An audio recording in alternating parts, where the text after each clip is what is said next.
नमस्कार, मैं पंकज सिंगटा। नमस्कार, मैं विशाखा ठाकुर। स्वागत करते हैं आप सभी का इस लाइव में और हमारे साथ है हमारे वीडियो जर्नलिस्ट कमलेश चौहान जी। और ये खास लाइव आप सभी को बताने के लिए, जैसा कि टाइटल देखकर आप लोग समझ भी गए होंगे, अभी निर्णय आए हैं कुछ ही देर पहले या हिमाचल के अंदर निर्णय आए हैं और हमारे साथ हमारी सहयोगी विशाखा भी आज मौजूद है। तो पूरी जानकारी आपको देंगे, आप जुड़े रहे हमारे साथ और कमेंट्स के माध्यम से आपके जो भी सवाल रहते हैं आप हमसे कर सकते हैं। जो भी आपके सवाल रहेंगे उनके जवाब देने की पूरी कोशिश यहाँ पर की जाएगी। तो आप बिल्कुल कमेंट के माध्यम से सवाल पूछिए, सभी जवाब आपको देने की पूरी कोशिश की जाएगी। तो हमारे साथ सहयोगी है हमारी विशाखा जी, ये बिल्कुल शुरुआत करेगी कि क्या निर्णय है और बहुत बड़ा निर्णय आपको बताने वाली है। जी बिल्कुल सही कहा मेरे सहयोगी पंकज जी ने। तो जैसा कि हम जानते हैं ये बहुत ही खास लाइव है क्योंकि इसमें हम आपको बताने वाले हैं कि क्या फैसले जो हैं वो कैबिनेट के हुए हैं। तो आज सबसे महत्वपूर्ण जो जानकारी है वो आपके साथ साझा कर दें। जो कर्फ्यू था 17 मई तक सुबह 6 बजे तक, वो कर्फ्यू बढ़ गया है और वो बढ़ाकर जो कर्फ्यू है वो 26 मई सुबह 7 बजे तक कर दिया गया है। एक बार फिर आपको बता दें कि जो कर्फ्यू था 17 मई सुबह 6 बजे तक, वो कर्फ्यू अब बढ़ाकर जो है वो 26 मई सुबह 7 बजे तक लागू कर दिया गया है। और जो पहले रिस्ट्रिक्शंस थी वो वैसी ही रहेंगी, लेकिन बस एक बदलाव किया गया है। बिल्कुल, यहाँ पर जो बदलाव की बात विशाखा ने कही है, तो बदलाव की हम आपको बात कहे, जितनी भी सारे रिस्ट्रिक्शंस है वैसे तो सेम रहने वाली है, एक्सेप्ट एक चीज इसमें एक्सेप्शन दी है। जैसा कि संसदीय कार्य मंत्री हमारे जो है सुरेश भारद्वाज जी, उन्होंने यहाँ पर जानकारी दी है कि कर्फ्यू को पहला इन्होंने बता दिया कि 26 मई तक जो है एक्सटेंड कर दिया गया है 7 तारीख तक, लेकिन जैसे 3 घंटे की ढील जो दुकानों के लिए दी जाती है सेम रहेगी, डीसी के द्वारा तय की गई है। क्या पता डीसी जो भी निर्धारित करे उसको लेकर, उसके बारे में आपको बाद में डिटेल्स हम लोग देंगे कि क्या डीसी ने जो है टाइम्स चेंज किए हैं या सेम रखे हैं, तो उसके बारे में तो बाद में बात करेंगे। लेकिन अभी फिलहाल आपको बता दें कि हार्डवेयर की शॉप्स जो पहले बंद कर दी गई थी, यानी 10 तारीख से पहले हार्डवेयर की शॉप जो है वो खुली रखी गई थी, लेकिन उसके बाद जो है बंद कर दी गई थी। तो ये हार्डवेयर की शॉप्स अब मंगलवार और शुक्रवार यानी ट्यूसडे और फ्राइडे को सुबह 3 घंटे के लिए खोली जाएगी। क्योंकि अभी जैसा कि सभी को पता है कंस्ट्रक्शन का जो वर्क है वो यहाँ पर चल रहा है रेगुलरली, तो कंस्ट्रक्शन का जो सामान है वो अवेलेबल होना भी बहुत जरूरी यहाँ पर रहता है। तो इसलिए यहां पर थोड़ी सी एक्सेप्शन डाली गई है। बाकी सभी निर्देश, यानी जो पिछली बार निर्देश आपको दिए गए थे वो सारे के सारे निर्देश जो है वो सेम रहने वाले हैं, कोई भी चेंजेस यहां पर नहीं रहेंगे जी।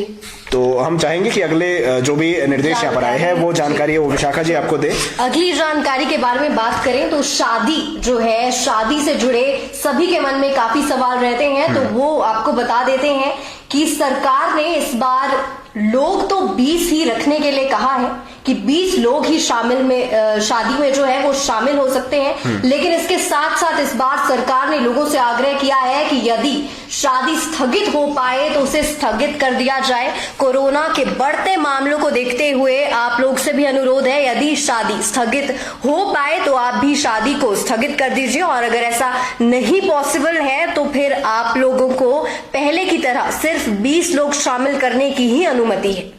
जी बिल्कुल, यहाँ पर 20 लोग जो है वो शामिल होने के लिए कहा गया, लेकिन एक बहुत ज्यादा जो आग्रह है वो सरकार ने किया है। संसदीय कार्य मंत्री जी ने कहा कि लोगों से हिमाचल सरकार जो है आग्रह करती है कि आप जो है शादियों को स्थगित कर दे, पॉसिबल अगर पॉसिबल है, अदरवाइज आप 20 लोगों की मौजूदगी में जो है शादी कर सकते हैं, लेकिन ये जरूर निश्चित कीजिए कि घर के लोग वहां पर रहे। तो इस चीज के लिए यहाँ पर कहा गया है, इस बात का आप ध्यान रखिए बिल्कुल कि जो घर वाले हैं वो ही मौजूद रहे। साथ में इसको लेकर एक और अपडेट आपको दे दे तो यहाँ पर जो टेंट या बैंड वाले हैं या कम्युनिटी हॉल है या बैंक्वेट हॉल्स है, इनको भी बिल्कुल बंद रहने के निर्देश यहाँ पर दिए गए हैं।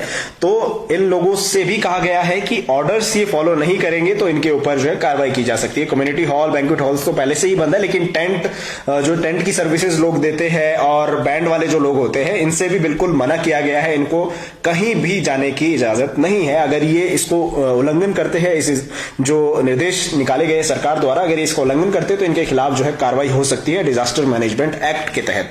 तो ये भी शादी को लेकर एक बहुत बड़ा फैसला यहाँ पर देखने को मिला है जी। इसके बाद शादी के बाद अगर बात कर लेते हैं अंतिम संस्कार की, हमने देखा कि कई जो हैं बहुत मामले, बहुत खबरें आ रही हैं अंतिम संस्कार में किसी ने किसी की मदद नहीं की, या कैसे शव को शमशान घाट तक अकेले एक बेटे ने, जैसे कि मेरे सहयोगी पंकज जी ने कुछ दिन पहले लाइव में आपको बताया कि कैसे एक बेटे ने अपनी माँ के शव को शमशान घाट ले गया वो, और कैसे उसने अकेले सब कुछ जो है वो किया।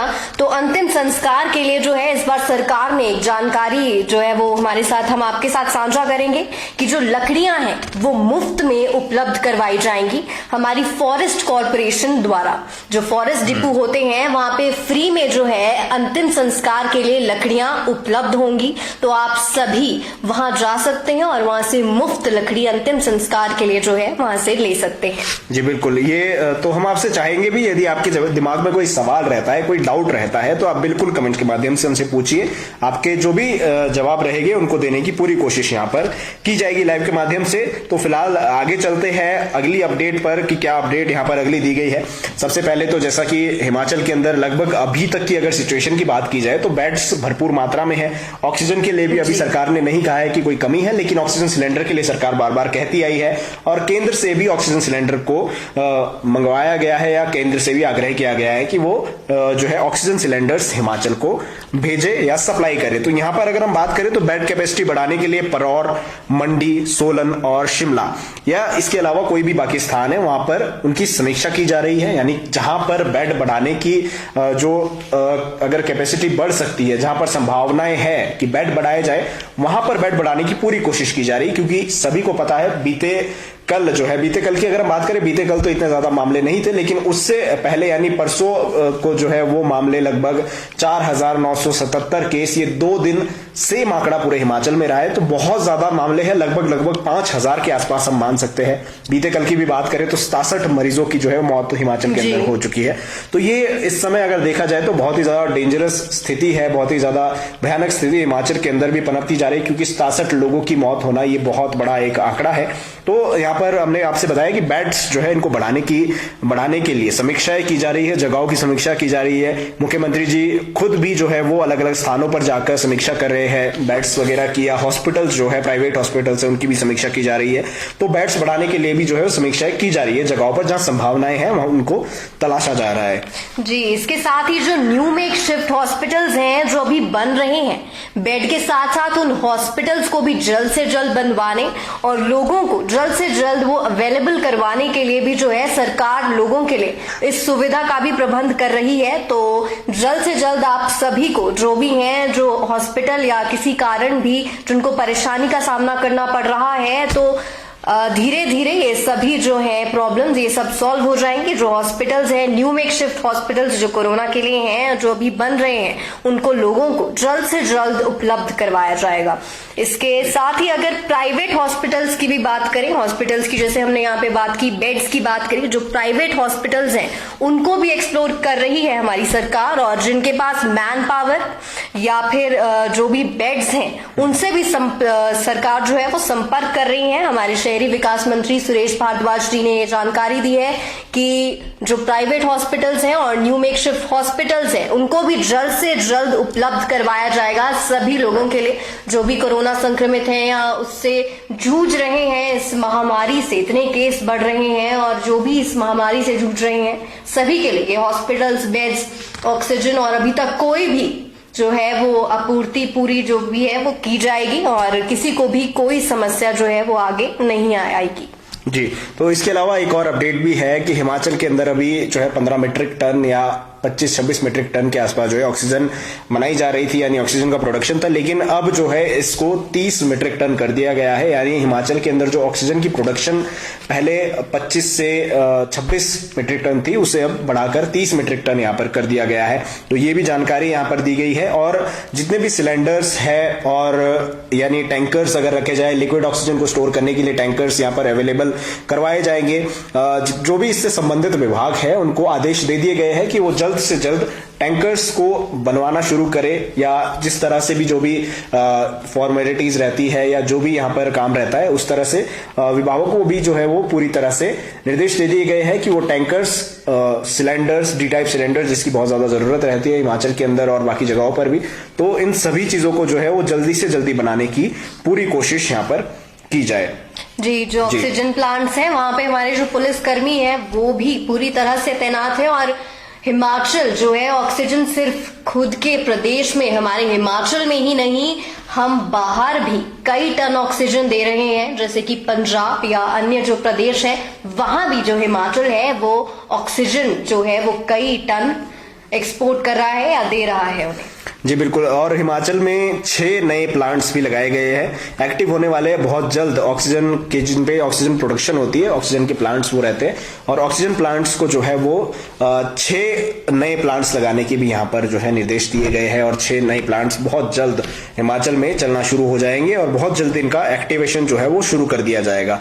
तो फिलहाल के लिए लगभग यही जो निर्देश है वो दिए गए हैं हिमाचल सरकार द्वारा। जी, और इसके साथ एक और जानकारी, हमारे प्रदेश में हिमाचल में दवाइयां भरपूर जो मात्रा में है वो मौजूद है। किसी को भी बाहर या कहीं जाने की कोई जरूरत नहीं है, चाहे बेड्स हो, हॉस्पिटल हो, सबका जो है प्रबंध किया जा रहा है और जल्द से जल्द सभी को सारी सुविधाएं जो है वो उपलब्ध करवाएंगी हमारी सरकार। और दवाइयां जो बेसिक नीड है इन दिस आवर, तो वो भी जो है वो सबको उपलब्ध करवाई जाएंगी और भरपूर मात्रा में हमारे प्रदेश में, हिमाचल में भरपूर मात्रा में दवाइयां मौजूद हैं। जी बिल्कुल, तो ये कुछ निर्देश जो है वो सरकार द्वारा यहाँ पर दिए गए हैं, और अगर बात की जाए तो काफी ज्यादा मात्रा में लगभग केसेस आ रहे हैं। पिछले हफ्ते से अगर हम बात करें तो जो केसेस है वो 4000 के ऊपर ही चल रहे थे, लेकिन बीते कल की बात करें तो ये केसेस का जो आंकड़ा है वो नीचे आया है, लेकिन डेथ रेट में काफी इजाफा यहाँ पर देखने को मिला है। तो इसी के चलते अभी जो है फिलहाल तो देखा आपने कि लॉकडाउन नहीं कहेंगे हम, कोरोना कर्फ्यू का नाम जो है सरकार द्वारा दिया गया है। धारा 144 हिमाचल के अंदर लगी है, तो इसको देखते हुए पहले तो ये 17 तारीख तक रखा गया था, यानी 17 मई सुबह 6 बजे तक, लेकिन अब जो है इसे 26 मई तक बढ़ा दिया गया है। 26 मई सुबह 7 बजे तक एक्सटेंड कर दिया गया है, लेकिन अगर सिचुएशन वैसी रहती है तो हो सकता है कि ये और ज्यादा आगे बढ़ जाए। बिल्कुल तो बिल्कुल, जैसे कि हम देख रहे हैं कि देश में भी जो है वो कोरोना का ग्राफ है जो वो नीचे आ रहा है। तो अलग अलग प्रदेशों में भी लॉकडाउन है, या जैसे तो हिमाचल सरकार ने भी कर्फ्यू लगाया है, अब तो ये कर्फ्यू 26 मई तक बढ़ गया है। तो ये कोरोना की जो है वो चेन तोड़ने के लिए है, सो दैट जो केसेस है उनका जो ग्राफ है वो नीचे आ जाए, और इससे जो बेनिफिट होगा वो तो हम लोगों को ही होना है। बिल्कुल बिल्कुल जी। तो एक और आग्रह भी हम सभी से करना चाहेंगे, क्योंकि अभी जैसा कि हम लोग मार्केट में निकलते हैं, जो ढील का समय 3 घंटे का यहाँ पर दिया गया है, क्योंकि ढील का जो समय है वो फालतू घूमने के लिए नहीं है, पहली बात तो आपको पता है। तो ढील का जो समय यहाँ पर दिया गया है, ढील के समय को आप अपने कार्य के लिए उपयोग करिए। आप जो सामान आपको जरूरत होती है दिन भर में, वो सामान लेने आप बाहर निकले, बिना वजह बिल्कुल भी बाहर मत निकले, क्योंकि अगर इस ढील का गलत उपयोग किया जाएगा तो हो सकता है ये ढील ही आपके लिए घातक हो, और ना चाहते हुए भी यहाँ सरकार को जो है और ज्यादा सख्त निर्देश यहाँ पर देने पड़े। हो सकता है कि ढील में भी जो है वो हफ्ते में कुछ समय दिया जाए, तो ये बहुत जो है गलत हो जाएगा, या जनता के साथ भी और जितने हमारे व्यापारी भाई है उनके साथ भी ये चीज गलत हो जाएगी, क्योंकि 3 घंटे की ढील मिलती है, पहले ही बाकी जो समय रहता था उसके हिसाब से उनके व्यापार जो है बिल्कुल कम चल रहे हैं। तो उसको लेकर भी हम लोगों से चाहेंगे कि सभी जनता से चाहेंगे, हमारे भाई बंधुओं से चाहेंगे कि आप बिल्कुल ढील का गलत प्रयोग ना करें। आप बाहर निकलते हैं, वैसे तो मास्क देखने को मिल जाता है, लेकिन कोशिश कीजिए कि आप बिना मास्क के तो बाहर बिल्कुल भी ना निकलिए, और सैनिटाइज हैंड्स करते रहे, अपने हाथ धोते रहे बार बार समय। जी बिल्कुल, यदि आप भी चाहते हैं कि जल्द से जल्द ये कर्फ्यू जो है खत्म हो और न्यू नॉर्मल से हटकर हम अपनी पुरानी नॉर्मल लाइफ दोबारा जिए, तो आप सभी जो निर्देश हैं उनका पालन कीजिए, और जरूरी हो तो ही घर से बाहर निकलिए। बिल्कुल, बिना किसी वजह के आप घर से बाहर ना निकलिए। और हम बात करें तो चेकिंग्स वगैरह भी रेगुलर हो रही है, यदि आप निकलते भी है तो हो सकता है आपके ऊपर कार्रवाई हो जाए। तो ये बिल्कुल मास्क के लिए भी जो है वो जुर्माना अब है कि अगर बार बार आप मास्क के बिना पकड़े गए तो जेल भी आपको हो सकती है। तो ये बिल्कुल आपको सुनिश्चित करना होगा कि आप बिना वजह बाहर ना निकले। और एक बार फिर से हम लोग दोबारा से आपको ऑर्डर्स कुछ बता देते हैं, ब्रीफ में आपको बताएंगे, ज्यादा डिटेल्स में नहीं जाएगी क्योंकि डिटेल्स हम आपको पहले दे चुके हैं। 26 मई तक जो है कर्फ्यू एक्सटेंड कर दिया गया है। बिल्कुल उसी के साथ अगर हम बात करें यहाँ पर अंतिम संस्कार के लिए लकड़ी जो है फॉरेस्ट कॉर्पोरेशन देगा फ्री ऑफ कॉस्ट। सबसे बड़ी शादियां हैं, शादियों में सरकार ने आपसे अनुरोध किया है सभी से कि या तो आप स्थगित कर दीजिए या फिर उनमें जो है सिर्फ केवल 20 लोग जो है वही शामिल हो सकते हैं। बिल्कुल बिल्कुल, यदि आप पॉसिबल है तो आप बिल्कुल स्थगित कीजिए शादी को, क्योंकि शादी आपके जीवन से बड़ी नहीं है। बिल्कुल शादी आप बाद में भी कर सकते हैं, महीने 2 महीने के बाद, तो आप बिल्कुल स्थगित कीजिए यदि आपको लगता है कोविड का खतरा है। एक एग्जाम्पल भी हमारे सामने है, मैं कहूंगा मेरे एक मित्र है और उनके शादी, उनकी सिस्टर की शादी होनी थी, तो जो दूल्हे है वो पॉजिटिव आ गए, तो उस समय उन्होंने शादी को जो है कैंसिल करना ज्यादा उचित समझा। तो ये बहुत बड़ी बात है कि शादी को जो है कैंसिल करके आगे एक्सटेंड करना। घर वाले ही शामिल हो रहेंगे या होंगे तो स्थिति जो है सेफ्टी आपकी बहुत ज्यादा जरूरी रहती है यहाँ पर, तो सेफ्टी के लिए आप लोग जो है शादी को बिल्कुल एक्सटेंड कीजिए यदि कर सकते हैं। नहीं कर सकते हैं या बहुत ज्यादा जरूरी है तो आप बिल्कुल शादी कीजिए 20 लोगों के साथ केवल, क्योंकि इससे ज्यादा आप लोग अलाउ नहीं है। गवर्नमेंट के द्वारा भी ये निर्देश दिए गए हैं जी। इसके साथ ही न्यू मेकशिफ्ट हॉस्पिटल्स जो हैं उनका भी प्रबंध कर रहे हैं और उन्हें जल्द से जल्द जो सरकार है वो बनवाने की तैयारी कर रही है। तो आपको किसी भी जो है चीज को लेकर चिंता करने की कोई जरूरत नहीं है। इसके साथ दवाइयां भी जो है प्रदेश में पूरी मात्रा में मौजूद है, तो किसी भी चिंता या किसी भी आपको कुछ भी इसकी जरूरत नहीं है, किसी भी चिंता की जरूरत नहीं है। बिल्कुल, तो जो पिछले निर्देश है वो बिल्कुल लागू रहेंगे, सिवाय हार्डवेयर की दुकानें हमने आपसे कहा है कि मंगलवार और शुक्रवार को ये खुलनी है 3-3 घंटे के लिए। तो जिसका भी कंस्ट्रक्शन का कार्य यहाँ पर चल रहा है, जो कार्य जैसा कि कहा गया है कि कंस्ट्रक्शन के जो कार्य है वो बिल्कुल चलते रहेंगे, तो जहां भी कंस्ट्रक्शन का कार्य चल रहा है वो बिल्कुल सामान ले सकते हैं मंगलवार और शुक्रवार को अपने कंस्ट्रक्शन के वर्क के लिए। तो फिलहाल तो यही मेन अपडेट्स यहाँ पर है। 26 मई के बाद के लिए भी जो भी होता है टीएसआर आपको हर वक्त सही और सटीक खबरें आपके लिए लेकर आता रहेगा और आपको सारी जानकारियां जो है वो देता रहेगा। तो अभी के इस लाइव को तो फिलहाल हम यहीं पर खत्म करते हैं। अभी आपने हमारी जानकारी जो है आपको क्या लगी और आपका क्या कहना है 26 मई तक लॉकडाउन जो एक्सटेंड हुआ है, यानी कोरोना कर्फ्यू जो एक्सटेंड हुआ है, उसको लेकर आप लोग क्या कहते हैं, उसके बारे में भी आप जानकारी जरूर हमें कमेंट के माध्यम से दें और स्ट्रीम को जरूर शेयर कीजिए ताकि आपके आसपास के जो लोग हैं उन तक पूरी जानकारी पहुंच सके कि क्या खुला रहेगा, क्या बंद रहेगा और क्या क्या नए निर्देश जो है यहाँ पर दिए गए हैं। तो जरूर आप इस स्ट्रीम को भी शेयर कीजिए और ज्यादा ताजा जानकारियों के लिए हमारे पेज को लाइक कीजिए, फॉलो कीजिए और जुड़े रहे टीएसआर डिजिटल टीवी के साथ। धन्यवाद आप सभी का, बहुत धन्यवाद आप सभी।